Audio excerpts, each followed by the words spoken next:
Welcome to the first lecture of the fourth week of the Lent term, and the plan for this week and for the next one is to cover chapter 5 of my lecture notes. And in this chapter 5, we are going to have a closer look at the set of integers with its two operations of addition and multiplication. And in chapter 4, we established a couple of properties of these two operations. We have seen that addition is associative. There exists an additive identity, which is the integer 0. Then for every integer, there exists a corresponding additive inverse, which is another integer, such that when added to the integer at hand, you get the additive identity, which is 0. And addition is also commutative. With respect to multiplication, we have seen that it is associative.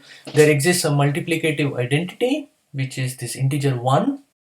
Now, multiplicative inverses are not guaranteed to exist for non-zero integers. Of course, some integers do have multiplicative inverses. For example, the integer -1, when multiplied with itself, gives the multiplicative identity.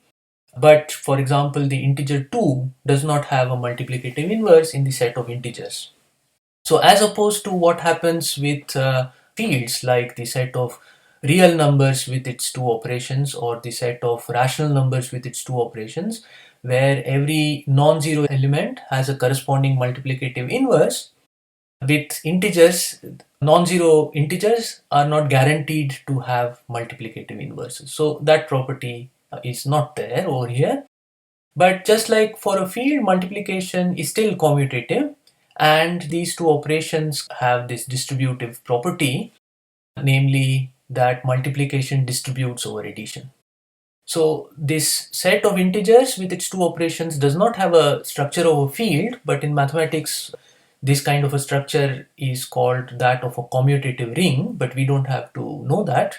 I'm just remarking that.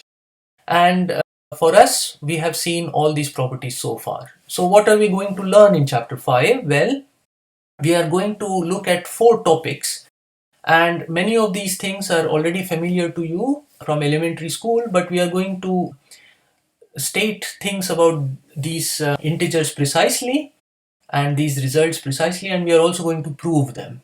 So we'll begin with a theorem which is strangely called the division algorithm, although it's really a theorem. And this theorem says that when you have any two integers m and d, where d is not equal to 0, then you can divide m by d, and in the process you get a quotient and a remainder. So you have m is equal to qd plus r, where q and r are integers, and moreover r is bigger than or equal to 0 and strictly less than mod d. And in fact, this q and r are also unique, so we'll prove this theorem, which is called the division algorithm. Next, we will talk about the greatest common divisor of a pair of integers and Euclid's algorithm, which enables us to find the greatest common divisor of a pair of integers. Then we'll talk about these atomic building blocks of all integers, namely the prime numbers, and learn this very important theorem in mathematics called the fundamental theorem of arithmetic, which says that every integer can be expressed as a product of primes, essentially in a unique way. So all that can change is the order of multiplication of the primes, but other than that, it's essentially unique. And finally, we'll spend some time on modular arithmetic and the integers modulo n, and this serves as a basic example in algebra in mathematics. Okay, so that's the plan, and now we'll begin with chapter 5. So we'll begin chapter 5 by stating and proving this division algorithm, which, as I mentioned before, is really a theorem. The reason it's called an algorithm is because the proof can be viewed as an algorithm for finding the quotient and the remainder. But anyway, this theorem says that if m and d are any two integers and d is positive, so later we'll also consider the case when d is non-zero, but let's begin with a positive d. Then there exist unique integers q and r, such that first of all m is equal to qd plus r, and moreover this r is bigger than or equal to 0 and strictly less than d. So this symbol we have met before, that just reads there exists a unique. Okay. So there are two parts to the proof. First we will show existence, and then we will show that this q and r are also unique. Okay, so let's begin with the existence part. So we'll consider the set S, which is m minus nd, where n is any integer and m minus nd is bigger than or equal to 0. So actually what we are doing is we are doing m, and this qd we are taking on the other side, and as yet we don't know the q, so we put in all possible integers over there, and m minus qd wants to be r, and that r is non-negative, so we also demand that m minus nd is bigger than or equal to 0. And what we are going to do is we are going to take the minimum of this s, and that will essentially be the r. Okay, so that's the plan. So first let us consider this set. Well, that's the set of all m minus nd, where n is any integer and m minus nd is bigger than or equal to 0. Now first of all, this set is not empty. Let's prove that. So in the case when m is bigger than or equal to 0, then I can just take this free integer n as 0, and then you have that m minus nd is m minus 0d, which is m, which is bigger than or equal to 0 as over here. And so this m minus 0d, which is just m, that belongs to this set S. So the set is not empty. So in this case, we know that the set is not empty because m belongs to it. And if m is strictly less than 0, then we can take this n equal to m itself. Okay, and then you have m minus md. Let's take minus m as a common factor, and then you will be left with d minus 1. Now this d was an integer which is positive, so it's really a natural number, so d minus 1 is bigger than or equal to 0. On the other hand, minus m, since m is negative now, minus m is positive, and if I multiply both sides of the inequality d minus 1 is bigger than or equal to 0 by this positive number minus m, the inequality is preserved. So you have minus m times d minus 1 is bigger than or equal to 0, just as over here. Yeah, and so this m minus md belongs to the set, and so in this case also the set is not empty. Now there can be only two possible cases for this S. Either the number 0 belongs to it or it doesn't belong to it. Now if 0 belongs to this set, what does that mean? That means that 0 can be expressed as m minus qd for some integer q. Okay, and if I rearrange this, then that just says that m is equal to qd plus 0. So what we have got is this integer q and this integer r, which is 0, so that m is equal to qd plus r, and indeed r is bigger than or equal to 0 because it's equal to 0, and d was positive, so you also have that it's strictly less than d. And so in this case we are done. We have shown the existence, and now let's consider the case when 0 does not belong to S. In that case, we will show essentially that the least element of this, which we will show exists, will serve as the R, and then we can figure out the Q as well. Okay, so let's first note that we have just shown that S was not empty, and we also know that 0 does not belong to S. What are the elements of S? They are integers of this type, m minus nd, where m minus nd is bigger than or equal to 0. But this m minus nd cannot be equal to 0 if 0 does not belong to S, right? And so we only have now elements m minus nd where m minus nd is strictly positive. Yes, because 0 does not belong to S. And so it's a subset of the set of natural numbers. And so by the well ordering principle, it has a least element. This minimum of S exists. Okay, now this minimum of S actually belongs to the set S, and if I call this minimum of S as R, then this R, which belongs to S, is of the form m minus qd for some integer q, and moreover this m minus qd is also bigger than or equal to 0. Okay, so we know that this R is bigger than or equal to 0. In fact, we know that it is strictly bigger than 0 because this R belongs to the set, and we know that 0 cannot belong to the set. So this can never be equal to 0. So in fact, it's strictly bigger than 0. Okay, so now we have got this R. Okay, and we still have to prove that m is equal to qd plus r, but that's clear. If I just take this minus qd over to the other side, you already have m is equal to qd plus r. So this part is done. R is bigger than or equal to 0, that is also from here. We in fact know it's strictly bigger than 0, so in particular bigger than or equal to 0. And all that's remaining to do is to show that this R is strictly less than D. So let's assume the contrary, that R is bigger than or equal to D. And for the sake of obtaining a contradiction, let's consider this auxiliary integer R prime, which is defined as R minus D. Now since R is assumed to be bigger than or equal to D, r minus d is bigger than or equal to 0. Okay, but what was r? It was m minus qd. So if I substitute that, I have this thing. And if I take d as a common factor, then I have m minus q plus 1d. Okay, so m minus some integer times d. So it's a number of this form. Okay, and moreover, we know that this, which is the same as this thing, is actually bigger than or equal to 0. Okay, so it's not only of this type, but it's also bigger than or equal to 0. So this element belongs to S. Okay, this element belongs to S. But we know that the minimum of S is this R, and this element then must be bigger than or equal to this R. So you have got that this element, which is the same as R prime, which is the same as R minus D, is bigger than or equal to the minimum, which was this R. If I add minus R to both sides and then add plus D to both sides, this implies that D is less than or equal to 0, which contradicts the fact that D was positive. And so this contradiction shows that our assumption that R is bigger than or equal to D cannot hold, and so R has got to be strictly less than D. And so we have also shown that this is true. So we have got the Q and R, so that M is equal to QD plus R, and this holds also in the case when 0 does not belong to S. So in this case we are done, in this case we are done. These were the only two possible cases, so we have shown existence. It remains to show uniqueness. We have to show that there is a unique pair Q comma R such that these two things happen. So that we'll do next. So let us now prove uniqueness.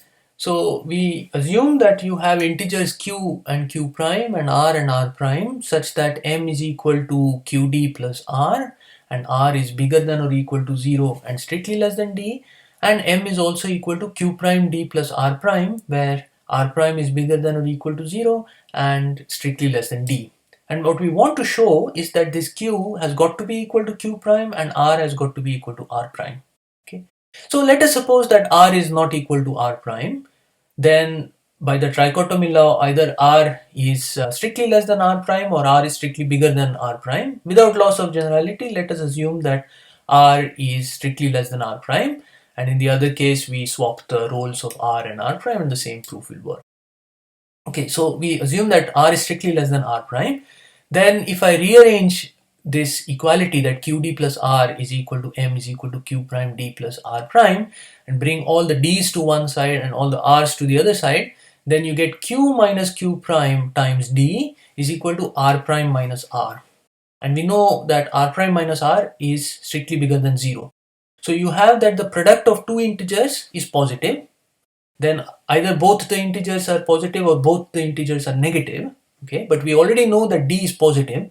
So it has got to be the case that the other factor should also be positive. So you have that Q minus Q prime is positive.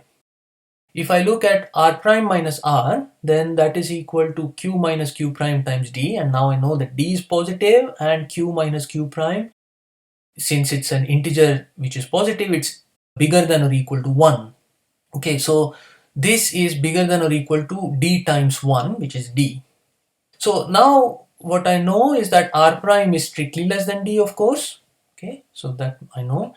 And we have just got that R prime is bigger than or equal to R plus D if I bring this R to the other side. And R we also know is bigger than or equal to 0. So this is bigger than or equal to 0 plus D, which is D. So what we have got is D is strictly bigger than D. Okay, but D is equal to D. So this contradicts the trichotomy law. Okay, so assuming that R is not equal to R prime, we got a contradiction. So R has got to be equal to R prime. But the moment R is equal to R prime, then if I subtract R on both sides, I get QD is equal to Q prime D. And D is positive, so in particular it's not equal to 0. So by the cancellation law for multiplication, you then get that Q is equal to Q prime. So we have got R is equal to R prime and Q is equal to Q prime, and hence we have finished the proof of this uniqueness part. So this completes the proof of the division algorithm. Alright, so we have just shown the result which says that if M and D are any two integers and D is positive, then there exist unique integers Q and R such that M is equal to QD plus R and R is bigger than or equal to 0 and strictly less than D.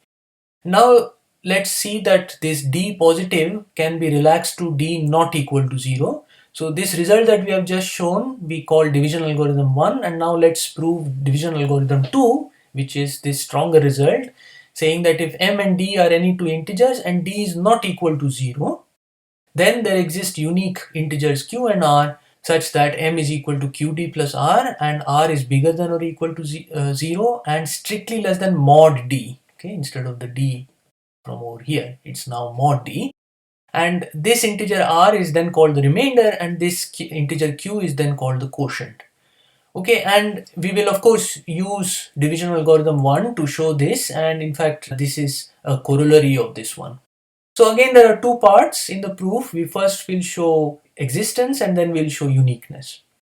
Now we have already proved this theorem in the case when d is positive, and if d is not equal to 0, then the only remaining case is d strictly less than 0. Okay, so we assume that d is strictly less than 0, then minus d is positive.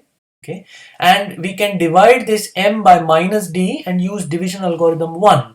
So then division algorithm 1 says that there are integers q prime and r such that m is equal to q prime times minus d plus r, where the r is bigger than or equal to 0 and strictly less than the positive number with which the division was taking place, which is now this minus d, and this minus d is really mod d when d is negative. Okay, so we have already got r is bigger than or equal to 0 and strictly less than mod d. And now let's move over this minus sign over to here. So this is minus q prime times d plus r. And since q prime was an integer, minus q prime is also an integer. And let's think of this integer as being q. So you have got m is equal to an integer q times d plus r, where the r is bigger than or equal to 0 and strictly less than mod d, exactly as we want it over here. So we have already done the existence part. Now it only remains to show the uniqueness. So let us suppose that m is equal to qd plus r, and it is also equal to q prime d plus r prime, where q prime, r and r prime are integers such that both r and r prime are bigger than or equal to 0, and both r and r prime are strictly less than mod d, which in the case when d is negative is minus d. Okay, so we have got this. Okay, now we can also rewrite these two as m is equal to minus q times minus d, because their product will then be qd plus r, and the second equation I write as m is equal to minus q prime times minus d plus r prime. So these two equations read as if we are dividing m by minus d, which is now positive, and we are getting a remainder which is bigger than or equal to 0 and strictly less than minus d, which was the positive number which with the division was taking place. So by the uniqueness part of division algorithm 1, it follows that the remainders must be the same and the quotients must be the same. So we have already got r equal to r prime, since these two must be the same, and since the quotients are also the same, minus q is minus q prime, which by multiplying by minus 1 implies that q is equal to q prime. And so we have also got the uniqueness, and this finishes the proof of this division algorithm. As examples, when 2022 is divided by the non-zero integer 7, by the positive integer 7, we get this as the quotient and this as the remainder. Note that this 6 is bigger than or equal to 0 and strictly less than 7. And then we know that there are no other integers q and r over here, such that both this and this are satisfied. Similarly, 2022 when divided by the non-positive but non-zero number minus 7, we get this as the quotient and this as the remainder, and now 6 is the remainder is bigger than or equal to 0 and strictly less than the mod of this minus 7, which is 7. And finally, 2022 when divided by 3, for example, gives this as the quotient and the remainder now is 0. Now in this case, we say that 2022 is divisible by 3, but we are also used to some other terminology. For example, 3 divides 2022, or 2022 has 3 as a factor, or 2022 has 3 as a divisor, or the other way around, 3 is a factor or a divisor of 2022, or sometimes we also say equivalently that 2022 is a multiple of 3. Now, succinct notation for this is 3 with this bar and then 2022. So this is read as 3 divides 2022, and it means any of these equivalent things. Similarly, over here, since the remainder is non-zero, then 7 does not divide 2022, and that we indicate like this with bar with a slash through it, meaning not. So 7 does not divide 2022.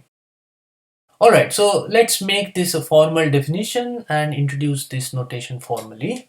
Okay, so here is the definition. Let m, q and d be integers and let m be equal to q times d. Then we say that d is a divisor or a factor of m, or equivalently d divides m, or equivalently m is divisible by d, or equivalently m is a multiple of d. So any of these statements mean one and the same thing. And for notation, we write that d is a divisor of m, and we write it like this. And when d is not a divisor of m, we write it like this. Okay. And let us observe that if d divides a and d divides b, and m and n are any two integers, then d will divide ma plus nb. So to prove this, well, we know that d divides a, so a is equal to q times d for some integer q, and d divides b, so b is equal to q prime times d for some integer q prime. And then if m and n are any two integers, if I look at what is ma plus nb, well, a is qd and b is q prime d, so when we substitute that, we get this. If I take d as a common factor, then we get that this is equal to mq plus nq prime, this integer, multiplied by d. So d divides ma plus nb. So we now prove a little lemma which is sometimes useful in arguments involving divisibility and so on. So this lemma says that if you have an integer m and d is a divisor of m, and this integer m is non-zero, then the mod of d is less than or equal to the mod of m. So in other words, the size of d is less than or equal to the size of m. So let's prove this. Since d divides m, we know that m is equal to q times d for some integer q. Now if q is equal to 0, that would mean that m, which is qd, but if q is 0, then this would be 0d, which is equal to 0, and that contradicts the fact that m is non-zero. So q must be non-zero. But then if I look at the mod of q, that will be a positive integer. In other words, mod q is a natural number, and hence it's bigger than or equal to 1. Now let's take the mod on both sides. Then you get mod of m is mod of qd, and that splits into the two factors mod q times mod d. But we know that mod q is bigger than or equal to 1 because mod q is a natural number. And then mod d, which is a non-negative number, if I multiply both sides of this inequality by mod d, then you would get mod q times mod d is bigger than or equal to 1 times mod d, but that's mod d. So we have got that mod m is bigger than or equal to mod d, exactly as we wanted. As a consequence of the result which we just showed, let us now show that if you have two integers a and b such that a divides b and b divides a, then either a is equal to b or a is equal to minus b. Now since b divides a, we know that a can be written as qb, where q is some integer, and similarly since a divides b, we can write b as q prime a for some integer q prime. Now if a is equal to 0, then b equal to q prime a will become q prime 0, and so b is 0 too, and so a is equal to b, and they're both 0, so we are in this case. Now if b is equal to 0, likewise the first equation a equal to qb becomes q times 0, and so a is 0 too, and so again a and b are both 0. And finally, let's consider the case when neither of them are 0. So a is not equal to 0 and b is not equal to 0, but then by the previous lemma, we have that since a divides b and since b is non-zero, mod a is less than or equal to mod b. And similarly, since b divides a and a is non-zero, we have that mod b is less than or equal to mod a. Now these two inequalities put together imply that mod a is equal to mod b, but mod a is either plus a or minus a, and similarly mod b is either b or minus b. And since mod a is equal to mod b, it then follows that either a is equal to b or a is equal to minus b. So this completes the proof of this result. So as an example in this notion of divisibility, let us prove the following claim, and we call this example a proposition, and we will prove the following claim over here, that if k is any natural number and a and b are any two integers, then a minus b always divides a to the power k minus b to the power k, And if this power happens to be odd, so that it is a to the power 2k minus 1 plus b to the power 2k minus 1, then a plus b divides this. So we will prove both of these claims by induction on k. So let's start with the first claim. Now if k is equal to 1, the base case, then this a to the power k minus b to the power k is just a minus b, and of course a minus b divides itself, because 1 times a minus b is a minus b. Now let us suppose that for some natural number k, you have that a minus b divides a to the power k minus b to the power k. In other words, this is equal to some integer, let's call it q, times a minus b. Now let's look at a to the power k plus 1 minus b to the power k plus 1. Now I know something about a to the power k minus b to the power k, so let's add and subtract this term a to the power kb, because then in this second part, if we take b as a common factor, you get a to the power k minus b to the power k, okay, which we know factorizes like this. So with that in mind, let's add and subtract these two terms, and now in the first part, a to the power k is a common factor, and then you get a minus b as the other factor. So if I replace a to the power k minus b to the power k by this thing, then you get this, and now we notice that a minus b is a common factor in each of these summands. So if we take that as a common factor, you get a to the power k plus b times q from over here, and this is some integer. So you have some integer times a minus b is equal to this. In other words, a minus b divides also a to the power k plus 1 minus b to the power k plus 1. So this completes the induction step, and so by induction we have that this statement 1 holds for every natural number k. So now let us prove the second statement. Now the base case is when k is equal to 1, in which case this becomes a to the power 2 minus 1, which is a to the power 1, which is a, and similarly this becomes b. So you have a plus b divides a plus b, which is of course true. So this is true when k is equal to 1, and let us now suppose that it is true for some k. And this means that a to the power 2k minus 1 plus b to the power 2k minus 1 is some integer q times a plus b. Now let's replace this k by k plus 1 and see what happens. So when we replace that, then you have a to the power 2 times k plus 1 minus 1 plus b to the power 2 times k plus 1 minus 1. So this is a to the power 2k plus 1 plus b to the power 2k plus 1. Now since I know something about a to the power 2k minus 1, let's separate that out, and what's left is then a square, and likewise in this term, if you separate out b to the power 2k minus 1, you get b square.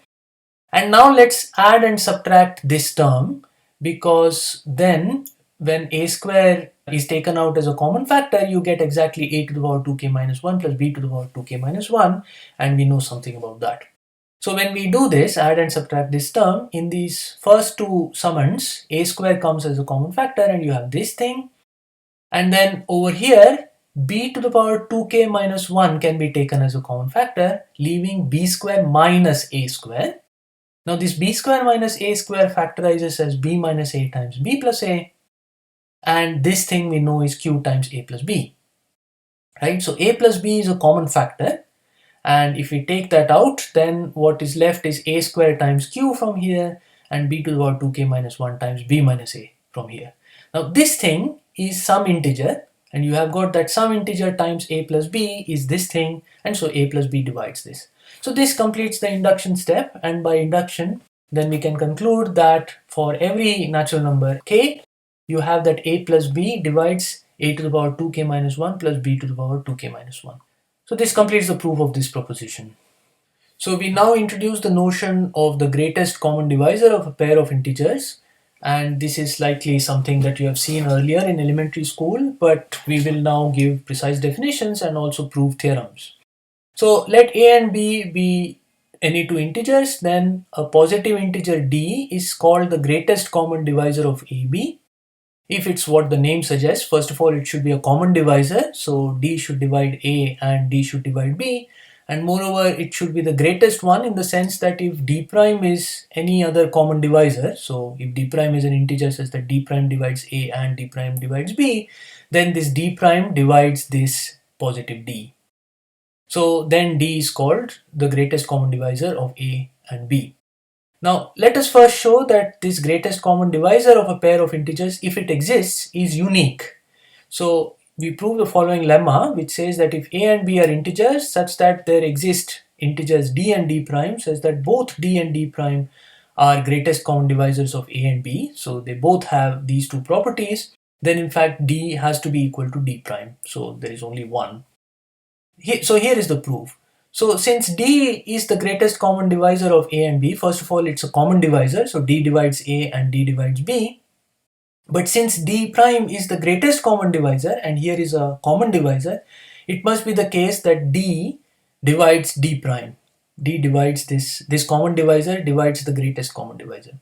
Similarly, since d prime is the greatest common divisor of a and b, it is first of all a common divisor, so d prime divides a and d prime divides b. But since d is the greatest common divisor, any common divisor has to divide d. So this d prime, which is a common divisor, has to divide d, and so you also have that d prime divides d. So these two together imply, from a lemma that we just proved, that d is equal to d prime or d is equal to minus d prime. But since both of these are greatest common divisors, they are both positive integers, and so it cannot be the case that d is minus d prime, so d has to be equal to d prime. So this completes the proof.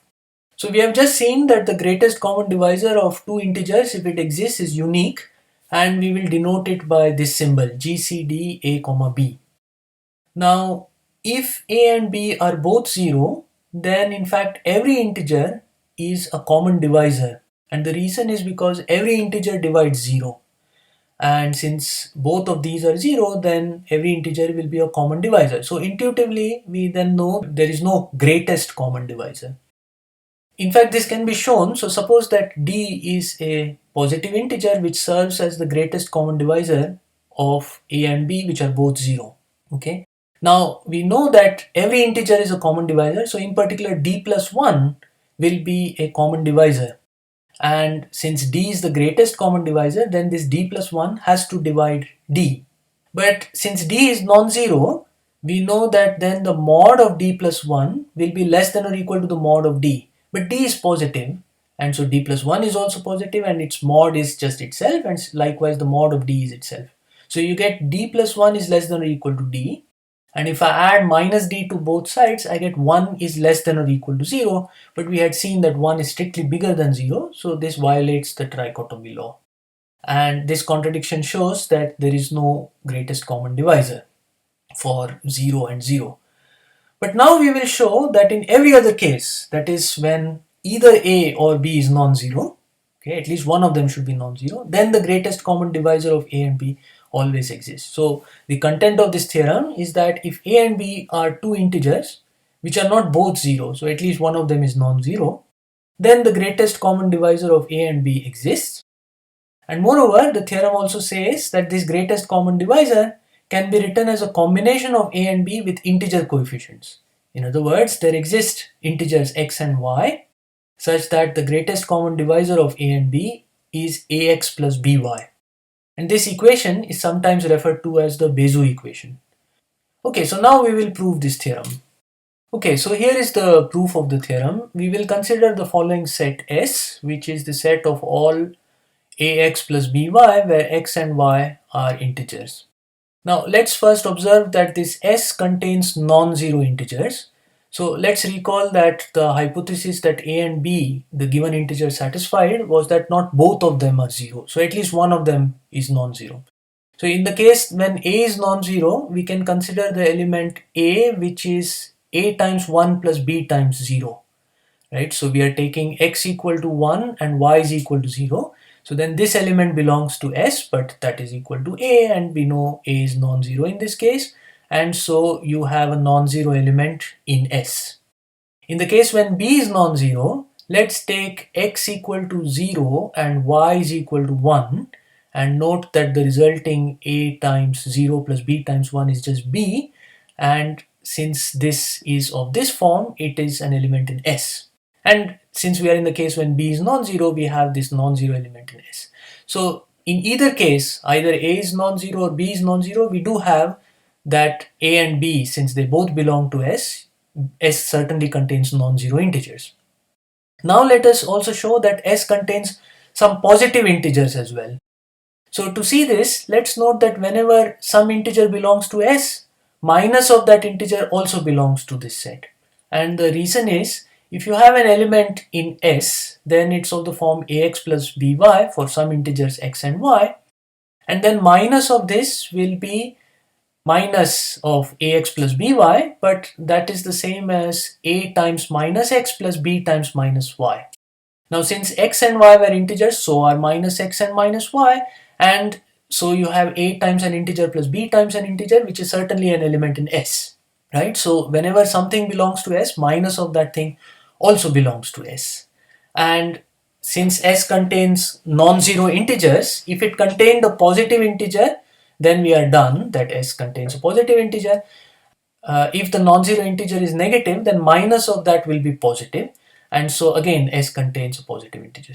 So since S contains non-zero integers, and since whenever an integer belongs to S, minus of that also belongs to S, we can conclude that S contains positive integers as well. So now if you look at the set S plus of all those members of S which are positive, we know that this is a non-empty set because S contains some positive integers. So since this is a collection of positive integers, it is actually a subset of the set of natural numbers. And so by the well-ordering principle, since it's also non-empty, it follows that the minimum of this S plus exists. Let's denote the minimum by this D. Now this minimum belongs to S plus, which just is a collection of natural numbers, so each of them is positive. So this D is also positive. We are now going to show that this positive integer is in fact the greatest common divisor of A and B. And the second statement in the proposition, namely that it can be expressed as a combination of A and B with integer coefficients, follows from the fact that this D, being the minimum of S plus, certainly belongs to S plus, but S plus was a subset of S. And what was S? It was the collection of all these type of expressions. So in particular this D, since it belongs to S, it is an expression of this type for some integers x0, y0. So D is equal to ax0 plus by0 for some integers x0 and y0. And so the second claim is for free from the fact that D belongs to this S plus. So it only remains to show that the greatest common divisor of A and B is equal to this D. So what do we have to show? First of all, we have to show that this D divides A and B, and moreover, if you have any other divisor, then that divisor has to divide this D. So these are the two things that we have to show. Let's start with the fact that D divides A and B. Now in fact we will show that D divides everything in this set, and A and B are certainly in this set. So in particular D will divide A and B. So let N be any element of S, and we'll show that D divides this. Now what does it mean that N is an element in S? That means that N is of the form ax plus by for some x and y integers. Now we want to show that D divides N, so let's use the division algorithm, and then we know that there are integers q and r such that N is equal to q times D plus r, where this remainder r is bigger than or equal to 0 and strictly less than D. Recall that D is positive, so there is no mod here. So we have this, and now the task is to show that r is 0, and that will show that D divides this N. Now N is equal to ax plus by, and this D is ax0 plus by0. So let's put that in here, and let's rearrange to find out what r is. Okay, so I take all this stuff to this side, and then if I take a as a common factor, you get x minus qx0. And then if I take this stuff to this side, you have, when I take b as a common factor, b times y minus q times y0. So that's this thing. So that's what r is. And we know that r is strictly less than D. And we also know that r is bigger than or equal to 0.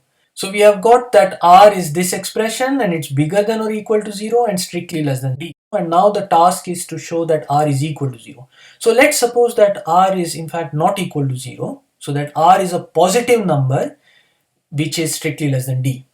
Now this r is a times an integer plus b times an integer, so it is of this form. So it belongs to the set S, and moreover, since we are assuming that it is positive, it is also in the set S plus because it's something in S, and moreover it's positive. Okay. But since D was the minimum of S plus, then it follows that R has to be bigger than or equal to D, But here we have the exact opposite, that R is strictly less than D. So this is a contradiction, and this contradiction arises because we have assumed that R is strictly positive.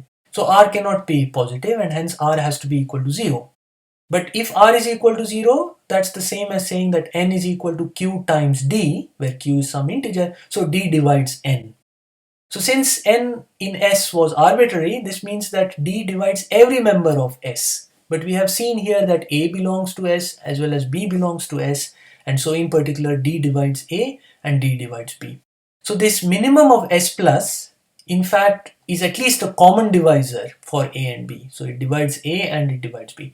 Now we have to show that if you have any other divisor of A and B, then that divisor has to divide this D. So now we'll show that if D prime is a common divisor for A and B, then D prime divides D. So let D prime be a common divisor of A and B, so D prime divides A and D prime divides B. But then if X and Y are any two integers, then D prime also divides AX plus BY. But every element of S has this form. So what we have actually shown is that each element of S is divisible by this D prime. But D, being the minimum of S plus, belongs to it, and S plus was a subset of S. So D actually belongs to S. And we have just shown that every element of S is divisible by D prime, so in particular D is divisible by D prime. And so D prime divides D. So now we have shown that this minimum of S plus, which we had called D, is the greatest common divisor of A and B. Now let us remark that the x0 and y0 which satisfy the Bezout equation are not unique. So in fact, if I take any integer n and I look at the new integers x given by x0 plus bn and y equal to y0 minus an, then these new integers also satisfy the Bezout equation. Indeed, if I look at ax plus by, then you have, well, x is x0 plus bn and y is y0 minus an. So if I substitute these, then you get ax0 plus abn plus by0 minus ban, and these highlighted terms are the same, and so they cancel against each other. So you have ax0 plus by0, which was our GCD of a and b. So if x0 and y0 satisfy this equation, then no matter which n I take, if I construct these new integers, then they also satisfy the Bezout equation. So we'll now show the theorem which says that if a and b are two integers which are not both 0, then in fact the GCD of AB is the GCD of BA is the GCD of minus AB, which is the GCD of A minus B, which is the GCD of minus A minus B. So basically the content of the theorem is we are allowed to swap the arguments of GCD without changing the GCD, and you are allowed to put a minus sign in front of any of the arguments. First of all, if A and B are not both 0, then also each of these pairs are such that not both the entries are 0. So all of these GCDs do exist. So let's quickly justify this. First of all, let's note that the GCD of B and A is a common divisor of B and A. So it certainly divides B and it divides A. Moreover, if D divides A and D divides B, then D divides B and D divides A. And so D is a common divisor of B and A, and so it certainly divides the greatest common divisor of B and A.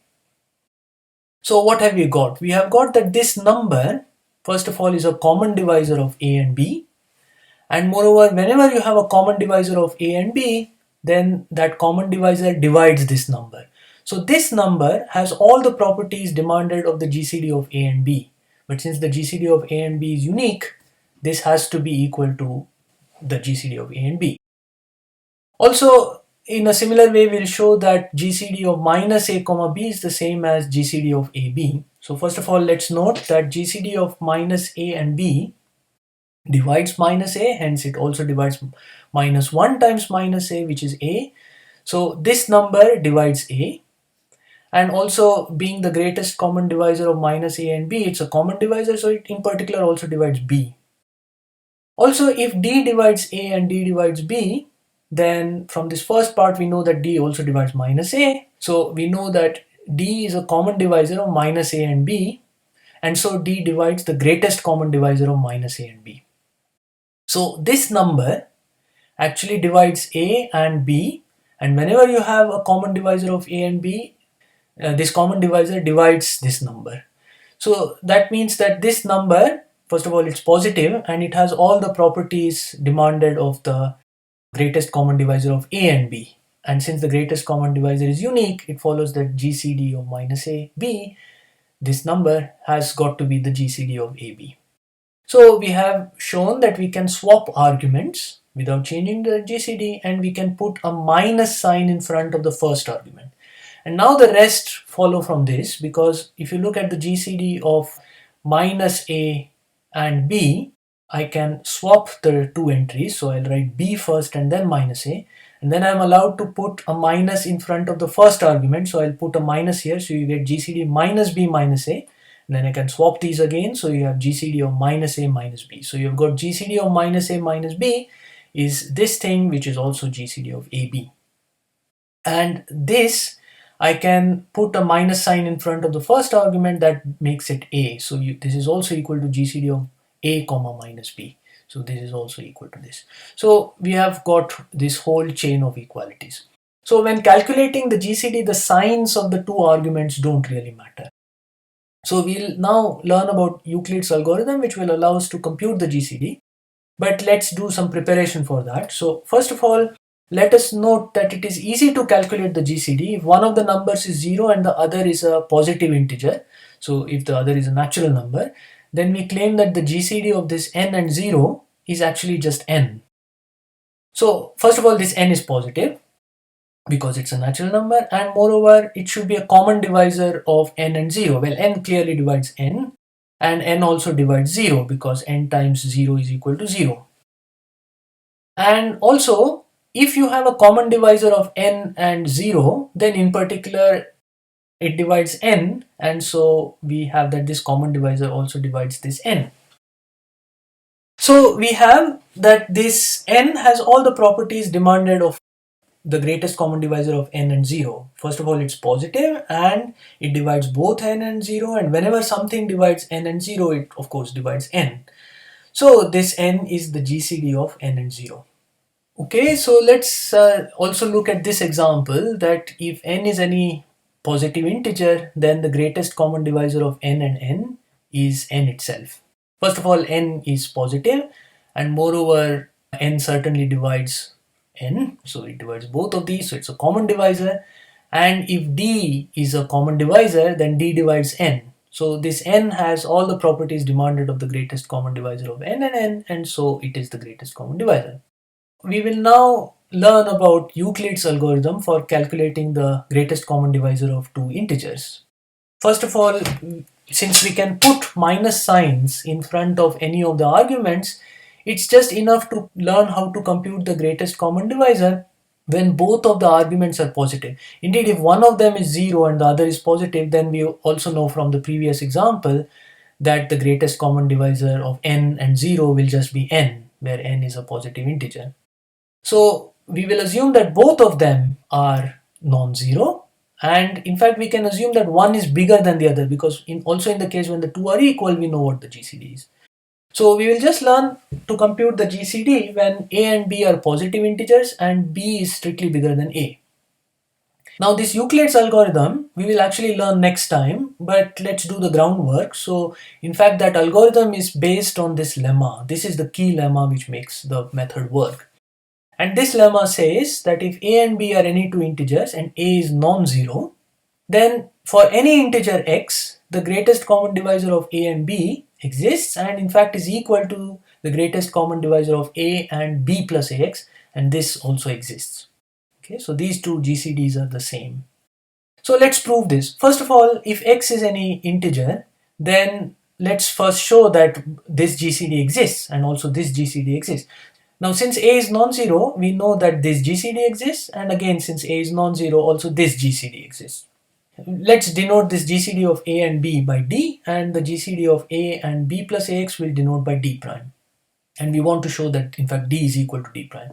So we'll show that d divides d prime and also d prime divides d, and then we'll conclude that then d has got to be equal to d prime because they are positive. So let's first prove these two highlighted claims.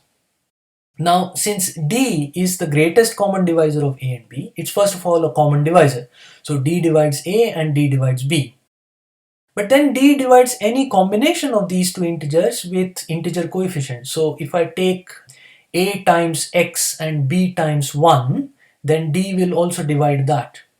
So D divides A and D divides B plus AX. So it's a common divisor of A and B plus AX. But this D prime is the greatest common divisor. So this common divisor D of A and B plus AX has to divide this D prime. So you have that D divides D prime. Now D prime, being the greatest common divisor of A and B plus AX, divides both of them. Okay, so it divides A and it divides B plus AX. But then it will divide any combination of these two with integer coefficients. So let's take A times minus X and B plus AX times 1. So D prime will also divide this. But you see the minus AX and the plus AX cancels, leaving a B. So D prime also divides B. So you have that D prime divides A and D prime divides B. So D prime is a common divisor of A and B. But this D is the greatest common divisor. So any common divisor has to divide that. So D prime has to divide D. So we have got these two, and from a lemma which we proved a while ago, this implies that either D is equal to D prime or D is equal to minus D prime.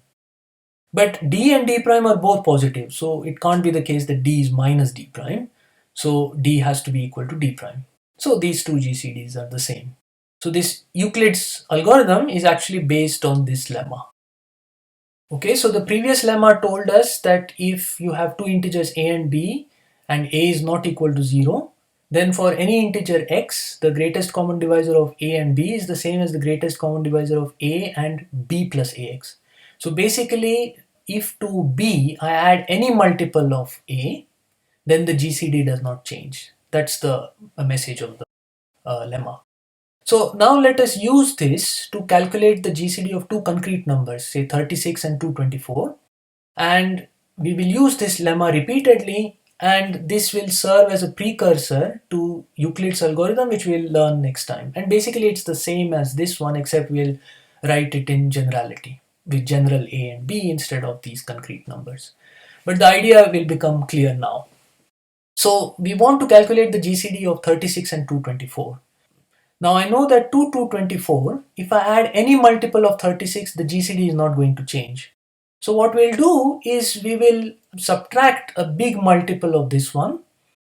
And to do that, we will use the division algorithm. So we simply divide 224 by 36, and that leaves a quotient and a remainder. Okay, and then to 224, if I add minus of this one, okay, so you see that this GCD is the same as the GCD of 224 plus any multiple of this. Well, I take minus 6 times 36. So then we know that 224 minus 6 times 36 is really 8. So this is nothing but 8. So now this GCD is the same as the GCD of 36 and 8. Now I am allowed to swap the arguments. The GCD doesn't change, so I again make this one smaller by swapping. So this is the same as GCD of 8 and 36. And I play the same game. So I divide 36 by 8, and that leaves a remainder 4. And to 36 I will add a multiple of 8. What multiple? Well, this one. So I do 36 plus 8 times minus 4. So the GCD doesn't change because to the second thing I've just added a multiple of the first thing. But 36 minus 4 times 8 is nothing but this 4. So this whole thing is nothing but this remainder 4. So I've got GCD of 8 and 4. Then I can again swap these two. So this is the same as GCD of 4 and 8. And again I divide 8 by 4. So well, 8 is divisible by 4. 8 is equal to 2 times 4 plus 0. So if from 8 I add to it the multiple of 4, which is with minus 2, then the GCD of this is the same as the GCD of this. But 8 minus 4 times 2 is equal to 0. So now this is equal to 0. So this is the same as GCD of 4 and 0. But we know that the GCD of any positive number with 0 is just that positive number. So this is equal to 4. So we have managed to calculate the GCD by using this lemma over and over again. And the Euclid's algorithm is basically just this. and next time we will write it in generality.